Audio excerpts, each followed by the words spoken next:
Hey, what's up guys? So this is my first review of the Moto E4 Plus for Boost Mobile.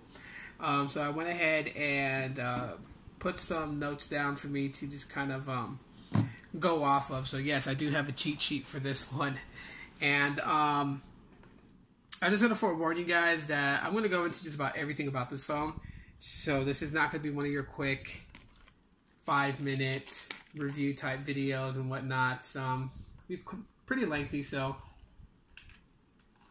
I don't know. I think that's just my style. I like making longer videos just so I can get more of the information out there. So anyways, here it is, Moto E4 Plus, right? Okay, you guys can see the glare from the camera.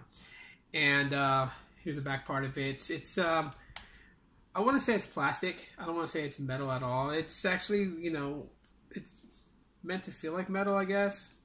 I don't know. I could be wrong. It does feel a little on the premium side, but nothing too over the top. It's got a really nice display, so we'll get into all that for the spec junkies. Got my cheat sheet here for you guys. So the display is 5.5 inches, and that's pretty much like considered phablet territory compared to the Moto E4. It's got 16 gigs of onboard storage, 2 gigabytes of RAM, a 5,000 milliamp hour battery. It's got a Snapdragon 427 quad-core processor. Make sure that's correct. Yes, that is. No, yeah, quad-core. Clocked at 1.4 gigahertz, as I said. And it keeps some of the same standard features you'd find in a mid-ranger. So you got a 3.5 millimeter headphone jack on the top, micro USB charging on the bottom, so no USB Type-C. And the back cover does come off. It is kind of a pain in the butt to take off, so let me see if I can do that right now for you guys. I've seen people in the videos try to do it, and it is, yeah, there we go. Back cover comes off. That's what the back looks like, so there you go. The battery is not removable, and it tells you that. And you have like these little push pins to kind of brace the device. It also, on the back, it has this little strip right here, and not entirely sure what that strip is for. So maybe in like the final review, I'll pretty much have that answered. But I don't know. I want to say someone mentioned that it has wireless charging. I don't know for sure, but I will tell you guys in the final review. But yeah, those connectors basically touch against this, so I'm wondering if this is actually metal or aluminum.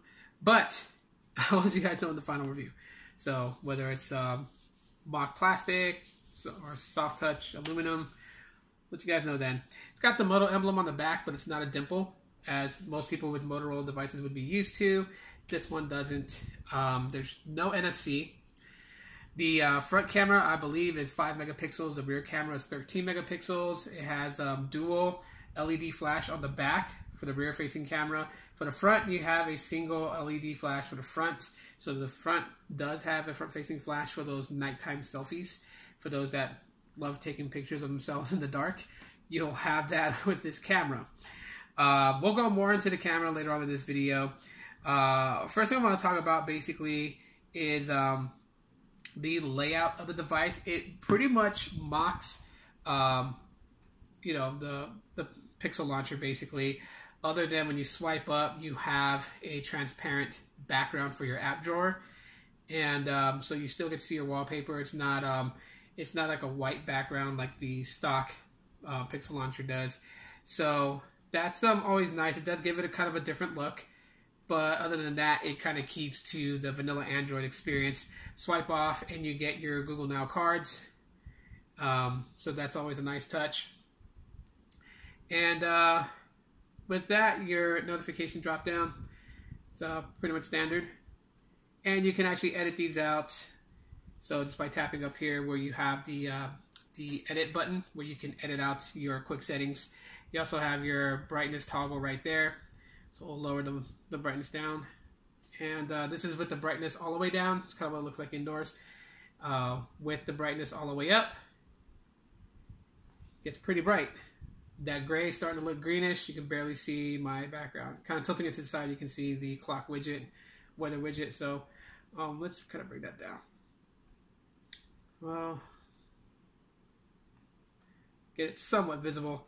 If you're wondering what version of Android it's running, it is running. I'm trying to get this to where the camera can pick up the screen, what it shows. So I don't know if you guys can see that pretty well, but it's running 7.1.1 Nougat.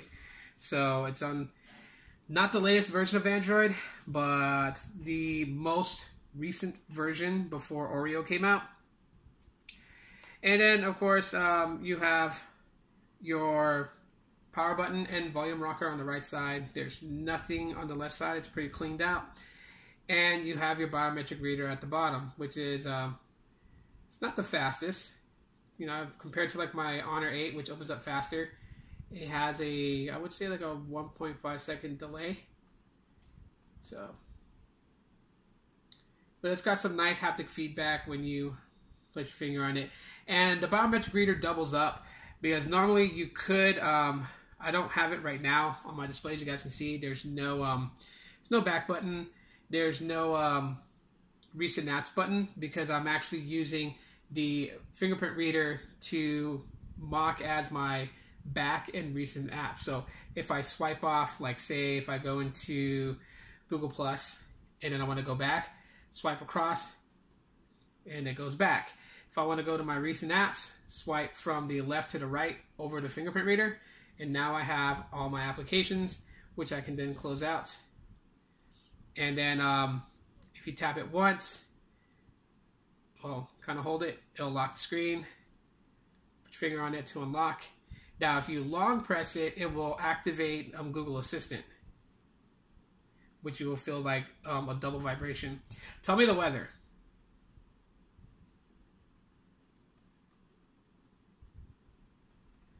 And it heard everything I said, so it's like it put like double vibration. Tell me the weather. So the home button basically has a lot of cool features to it. So you really could use the full screen real estate without having the bottom navigation buttons.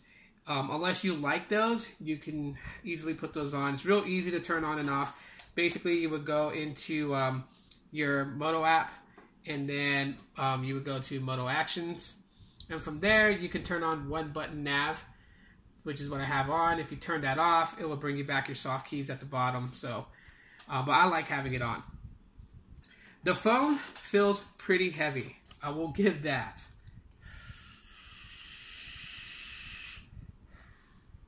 A lot heavier than I expected it to be. Because when I got the Moto E4, the Moto E4 is light. Okay, it's not bad at all. Yes, it doesn't have the fingerprint reader like the Verizon one. Who cares? But it's pretty light. And you know, I don't like my phones to be like super bulky or anything like that. So I was expecting the E4 Plus to kind of be in that same scenario, but nope.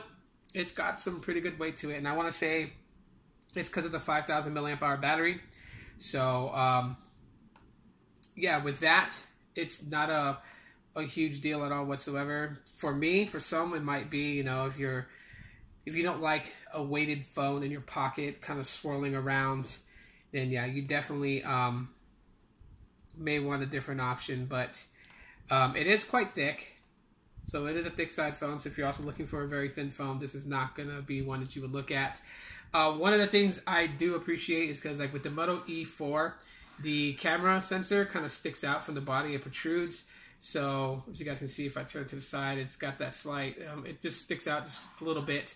With the E4 Plus, it's actually flushed with the device, so it doesn't stick out. So if you lay it down, chances of you scratching the outer glass of the camera sensor is less likely than you would with the E4.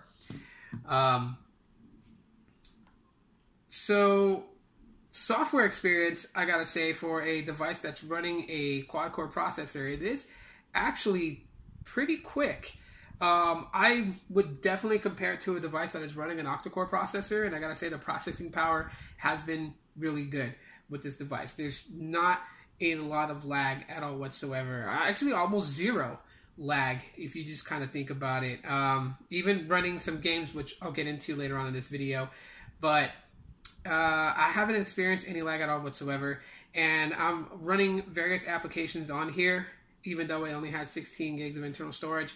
So I'm having, like apps like, I have an application that tracks my pay. I have Allo and Androidify to build little Android characters for fun.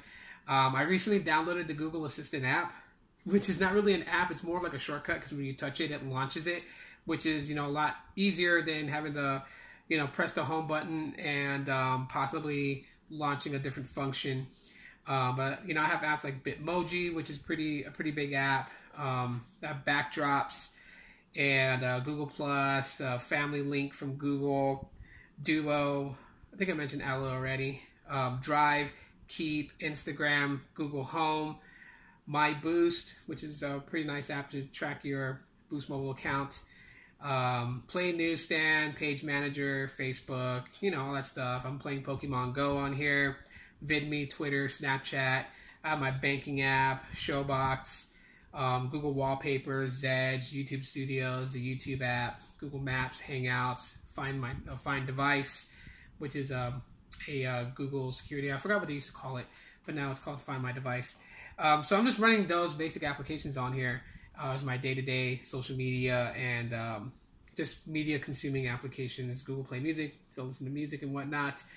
That's what I have on here. And when running any of these apps, I don't experience lag at all whatsoever.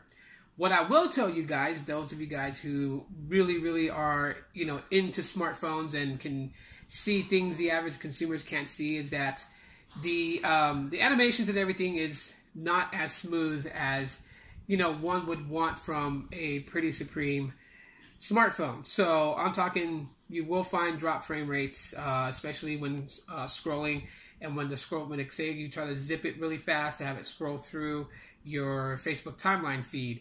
Eventually there'll be drop frame rate, and there'll be just a little bit of like a pause, a little slowdown that happens just when you're trying to scroll through things really fast. But other than that, fluid wise, I would really rank it at a 70 as far as being fluid. Just kind of playing around with it, and yeah, you will experience some drop frame rate. So if you're looking just for that solid fluid motion on your screen, don't really expect it all too much. You guys can see, I don't know if you guys saw that. There is some drop frame rate. So you guys can see. And just your occasional, well, right now it's not really like slowing down. Sometimes it goes to a point where it starts to just, you'll see like a slight pause as it's scrolling, and then it will then continue scrolling again. So it just, but like I said, for a quad-core processor on here, the Snapdragon 427 powers this thing really good and does all the tasks really, really, really good. Let me see if I can find one that can actually slow it down. Let's go with, let me launch Twitter real quick. So I have Twitter up, and there you guys can see it now. I think that's also because I just opened it today, so it's probably building out cache. You guys can see the drop frame rate. And it just, yeah, you can see it. At least I can.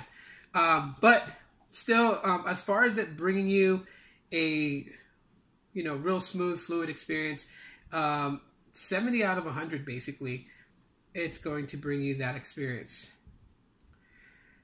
So, battery life is really tremendously good. I gotta say, for someone who's had, or still has, the LG X Power, the battery life on here is spot on good. Depending though. See, just running my phone the way it is, and when I'm not at work, because at work I have to keep this thing in a metal locker, and the metal locker distorts its connection to the network, so then it draws more power trying to stay connected to the network, which kills the battery pretty quick. But on an average day, I can get 2 days on a single charge. I think right now, let me just go kind of check the battery stats. So I took it off the charge this morning, and I had it in my locker, so I know I was trying to it literally went into roaming, being in my locker, and then when I took it out, it was on 3G for a while. It was still trying to connect back to the LTE network. So currently right now, in 4 hours, it went from 100% to 83% in 4 hours. Okay. And it's saying that the approximate time left on here is 1 day and 23 hours remaining. As long as I don't tuck this puppy in the locker again, where it's going to then scramble to try and find Sprint signal. So a day and 23 hours left, and 24 hours, not 24 hours, but 4 hours already used. You know, that's basically a day and, 27 hours. So basically 2 days and 3 hours, roughly. And let's see, let's go to screen on time, because there wasn't a lot of screen on time currently right now. So in the time that it dropped in percentage, it tells me the screen on time was 24 minutes and 3 seconds. Computed power use, 63 milliamps. So yeah, right now it's not looking to be the best stats ever. But I will post more photos to Instagram to show you guys the battery stats and how the phone was used, screen on time, and things like that. But even though, still, for battery, to have a device that can go, more than a day on a single charge is really, really good. Compared to most devices today that can only bring you a charge, a battery life on a single charge, maybe at best 10 hours, 11 hours, and then it's going to be where you're going to have to connect it to a charger.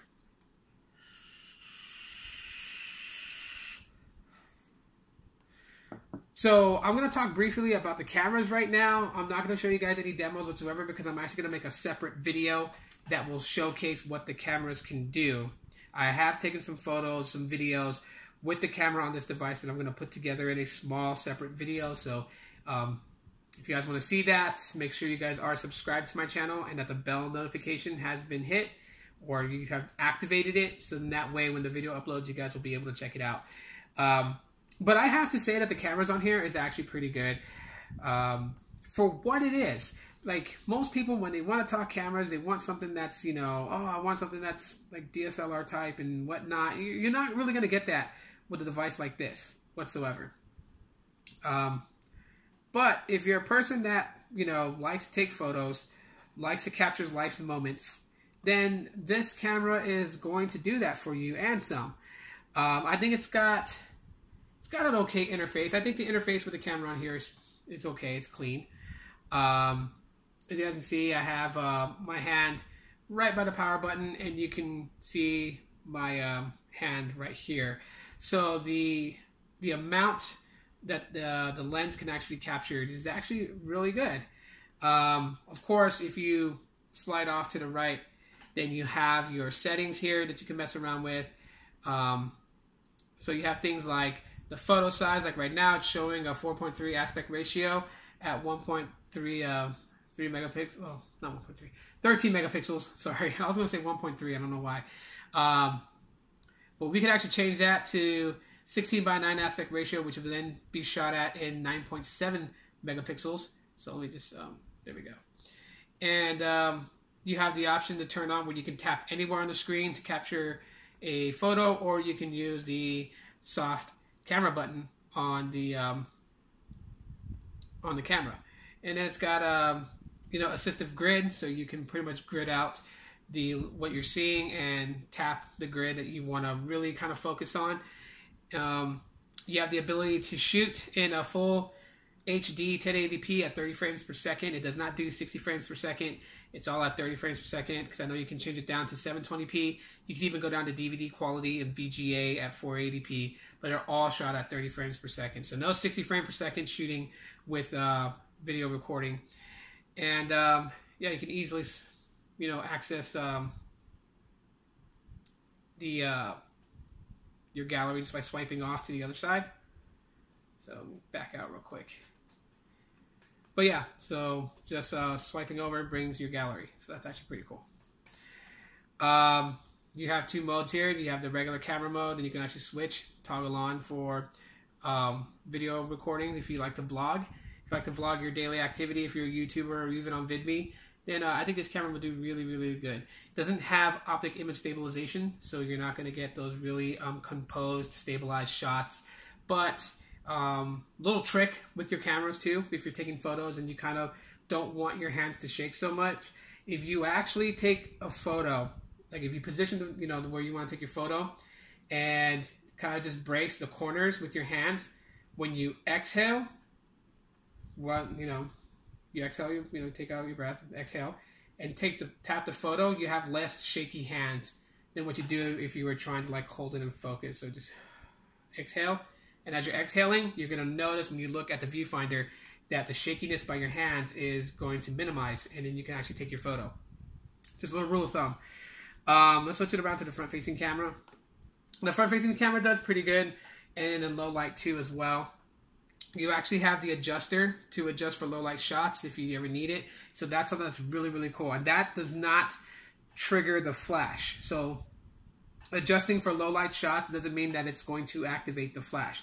This is just allowing the amount of light in to get detailed photos in a very low lit environment. So when you're outside, say in the evening time walking, you want to take a selfie with your best friend, you have the ability to adjust for a low light shot in the evening time if there's not a lot of light out.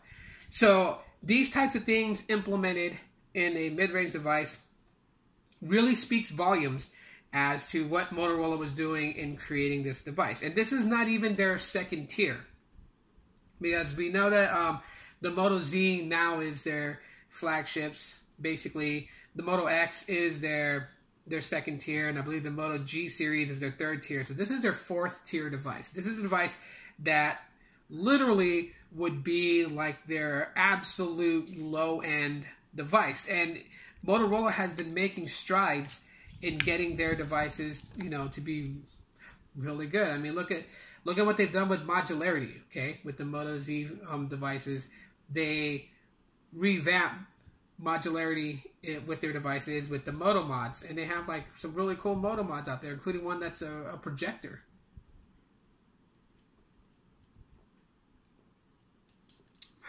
I love Powerade. I didn't get a Gatorade, but sports drinks I like. I don't know why. Substitution for sodas. But yeah, Motorola has done some great work with their devices, and I guess that's the reason why, like, besides the battery life on this phone, what attracted me to buy it was just seeing what they've done from what they used to have, like the Moto X, the Moto G, and the Moto E, and then they came out with the later versions of the Moto G and the Moto X, and then the Moto E2. I call it the E2, even though it's called the E 2015. And then now you look at them, they have the E4, the E4 Plus, and it's like big, significant difference. Big difference. And I wouldn't expect it any other way. You have the base model, I like to call it, small size, 5-inch display. And that's why it didn't really bother me that it didn't have a fingerprint reader, even though the Verizon model does. The E4 Plus has the fingerprint reader. And of course, it's called Plus for a reason. There's a lot of fine detail into the construction of this device. I mean, if you look at your front-facing speaker, which is also your earpiece, they put a little trim around it just to kind of give it that depth and look compared to the regular Moto E4 that you just see the earpiece, which is also a front-facing speaker. There's not really there's not an accent to it to highlight that it's there. Whereas on the Moto E4 Plus, it does. They both have like a rounded, I don't want to say edge display, because I don't want people getting the wrong idea thinking that it's like the S8, the S8 Plus, and whatnot. But if I'm not mistaken, I believe it's almost similar to 2D art glass, or it pretty much is. So the edges don't feel very tough or anything like that. It feels very smooth and rounded off, and kind of just links up with the body of the phone. Going to the next thing, audio quality from the device itself. That is where it's poor. The Moto E4 Plus and the Moto E4, the one thing they both share in common that I've had a small complaint about is the audio quality, but not so much the audio quality, but the volume. How loud it can get. It's not a very loud device. So if you're playing music, it's not very loud. I'm actually going to sample one right now from, a song that's royalty free. So it's not any type of music that's copywritten or anything like that. So therefore, there should be no issue with it on YouTube. So let's see.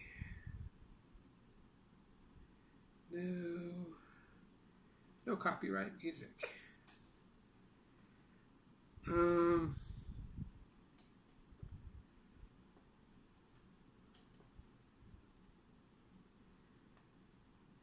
Let me just find something simple. I don't know a lot of the songs on here, so let's go with this song. It's only 2 minutes and 41 seconds.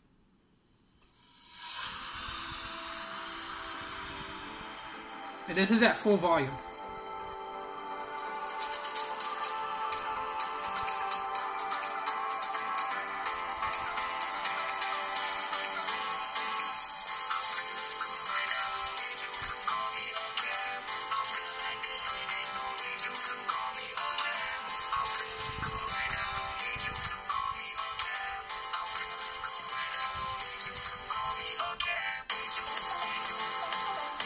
So the quality is not bad at all, but the volume of it, like I would want this to be a little bit louder at full volume, okay?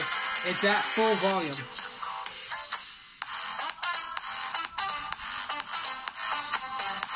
And like the depth and bass, there's not a lot.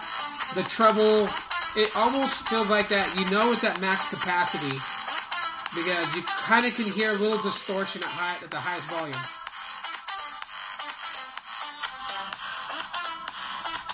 And, yeah, so, I mean, that's just one of my main complaints that I have about it, is that the audio quality is not that loud. So, loud enough for you to hear, but, like, we're indoor, we're in a room, there's not a lot of noise going on.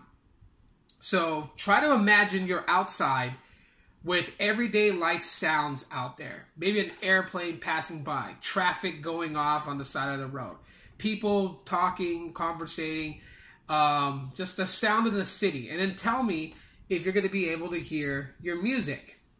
That's where it's going to become a problem. You know, that's where I like my devices to have a really high volume speaker for times like that, where, you know, indoor it's not going to be such a big deal, but still wish it would have been louder. Also, what I really wish, and I would have sacrificed the fingerprint reader for, is for dual front-facing speakers. I really like having dual front-facing speakers. I really don't like to rely on one speaker. I just feel like that if this gives out, you're SOL, right? So dual front-facing stereo speakers would have been real nice, but that's just wishful thinking. So other than that, that's pretty much like my big gripe about it. Gaming on this phone, you're not gonna have too much of a problem. I can tell you guys right now, you know, I play Pokemon Go, which I was testing for battery and whatnot. The augmented reality does not work with this phone, so you won't actually be able to use the augmented reality of Pokemon Go.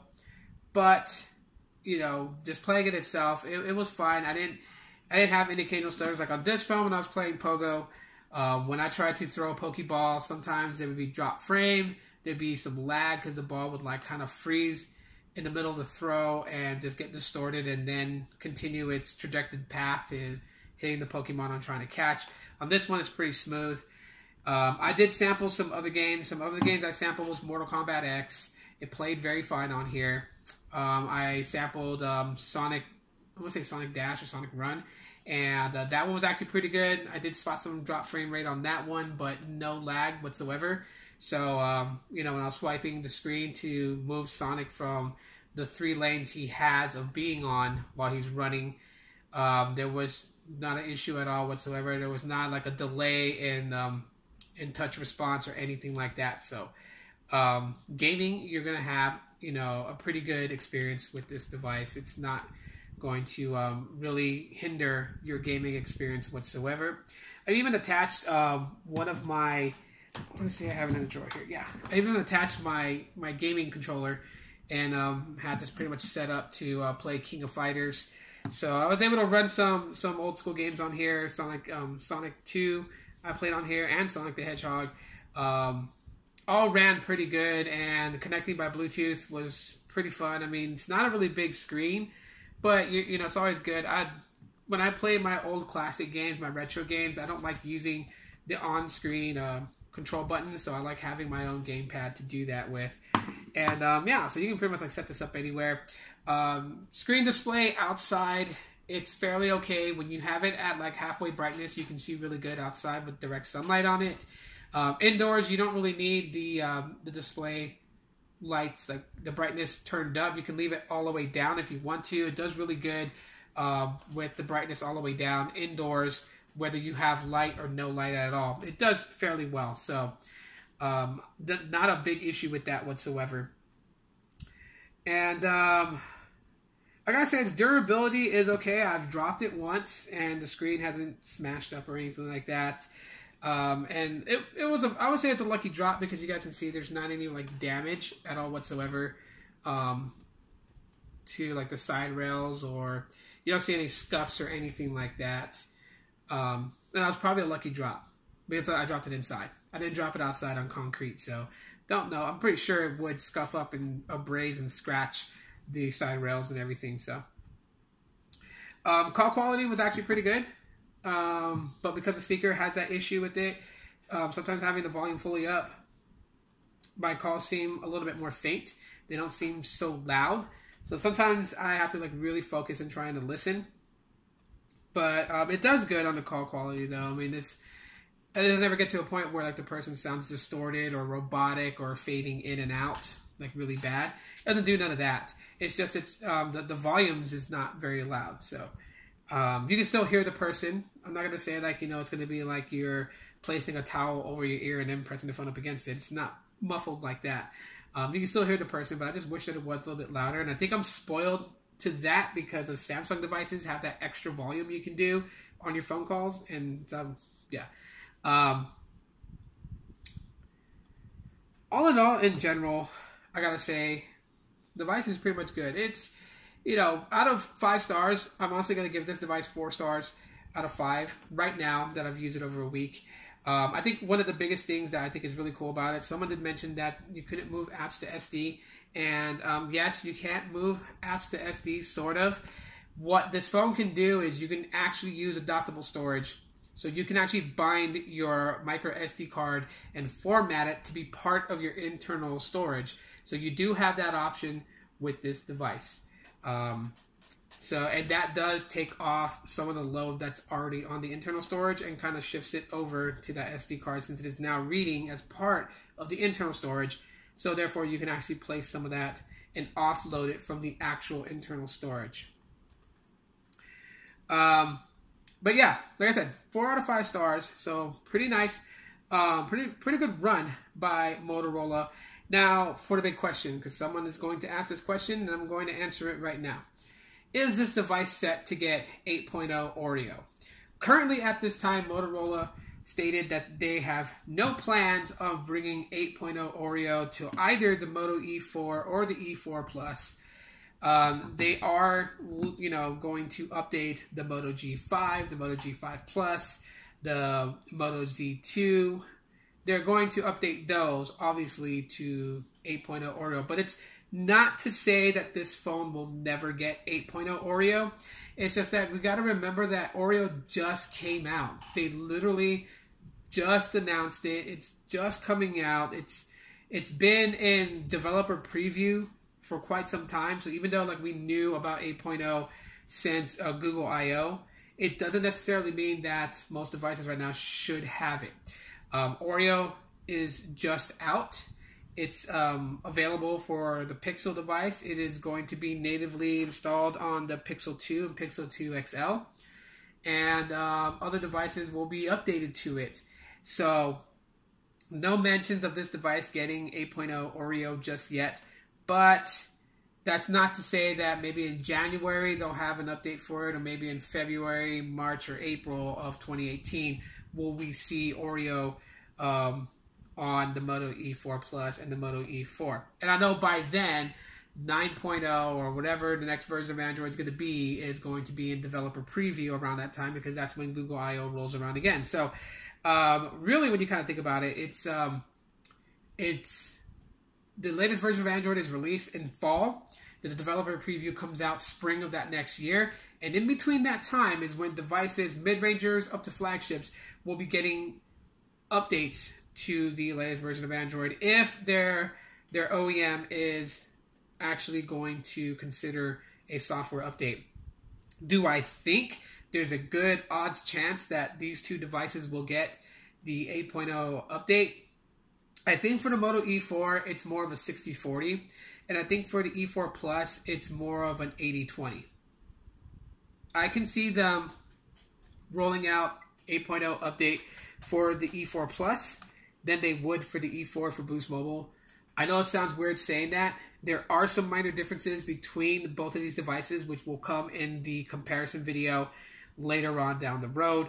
I'm not going to dive too much into it. This video is already pushing half an hour, so I think we did a pretty lengthy video again. And I hope that a lot of things that I touched base with on the device I was able to mention. And actually, I just thought of one right now that I didn't show you guys. One key feature of the Moto E4 Plus that I like. So let's say, like, you know, have let's open up Google Plus, and then let's go ahead and open up Chrome.